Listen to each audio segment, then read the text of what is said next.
Lot, a name known through ages. He was kin to Abraham, a nephew. They journeyed together from Ur, a land of ancient gods. They sought a new destiny, a promise whispered by the divine. Their path was one of faith, trusting in a future unseen.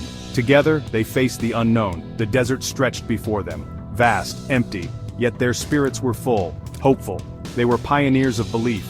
Their flocks and herds grew, a sign of blessing it seemed. Prosperity followed their steps. The land could barely hold them. This abundance, a gift from above, it brought them wealth, possessions, cattle and sheep, too many to count. Tents spread across the land. Their families expanded, their servants too. Life was good, or so it appeared, but even blessings can bring trials. New challenges began to surface, the very richness they shared. It started to create friction, a strain on their bond. The land groaned under their weight. Their shepherds began to argue, disputes over grazing rights. Water, a difficult choice loomed ahead. A separation was becoming inevitable. The time came for a decision. Abraham, wise and generous, he spoke to Lot with a heavy heart. "Let there be no strife," he said. "Between you and me, my kin, the whole land is before you. Let us part company, nephew." A necessary, painful separation.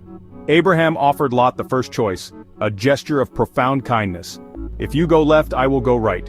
If you choose right, I will go left." He put family above personal gain. Lot looked out upon the land. His eyes scanned the possibilities. A moment pregnant with destiny, Lot lifted his eyes to the east. He saw the plain of Jordan. It was well watered everywhere, like the garden of the Lord, lush, green, inviting, fertile. He chose this bountiful land. He pitched his tents near Sodom, a city of apparent promise, but choices have unseen threads. Lot chose what looked good. Appealing, the surface can be deceptive. He moved towards Sodom, closer to its influence, its ways. Abraham went the other way, towards the land of Canaan. Their paths now diverged significantly. Sodom, a city of the plain, it shimmered in the distance, full of life it seemed, bustling, a place of commerce, of activity, but beneath the surface a darkness grew. A moral decay was spreading, like a sickness unseen at first. Lot settled near this place. The people of Sodom were wicked. Their sins were great before God. Injustice and cruelty were common. Hospitality, a sacred duty, was scorned. They indulged their every desire, without thought for others or for God. Their reputation was infamous.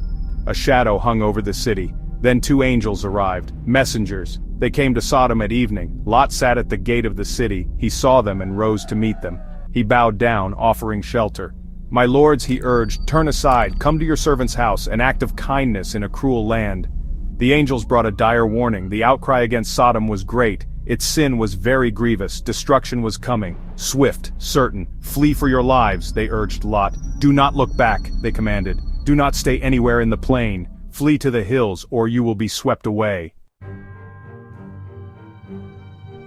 The dawn was breaking, a new day, but it would be Sodom's last. The angels hurried Lot, his wife, and his daughters. "Escape for your life," they cried. There was no time to waste. The judgment was imminent, close. They were pulled out of the city. Mercy amidst the coming wrath.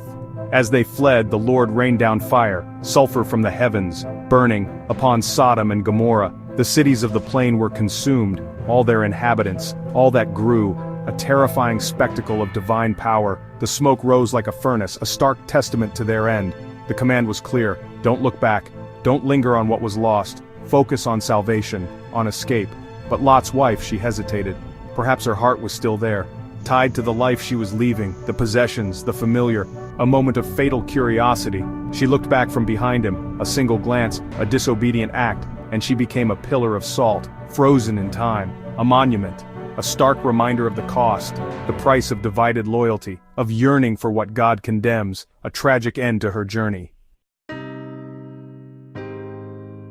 Lot escaped to the small town of Zoar. Then, fearing to stay there, he went up. He lived in a cave in the mountains. He and his two daughters, alone. Fear now gripped his heart. The man who once chose fertile plains, now hid in desolate isolation. His prosperity had vanished like smoke. The aftermath was bleak, tragic. His daughters, fearing their line would end, they made choices born of desperation. Consequences rippled outwards. The story takes a darker turn, reflecting the brokenness of their world, the trauma of what they had witnessed. and the isolation they now endured. Lot's story is a sobering one. It speaks of choices, big and small. He chose proximity to wickedness for the sake of material gain. He was righteous enough to be warned, but his family was deeply affected. His hesitation, his wife's longing, these had profound consequences. The lessons echo through time. Be careful where you pitch your tent. Worldly allure can be a trap. Obedience to divine guidance is crucial, especially when danger is near. The story of Lot reminds us faith requires not just belief,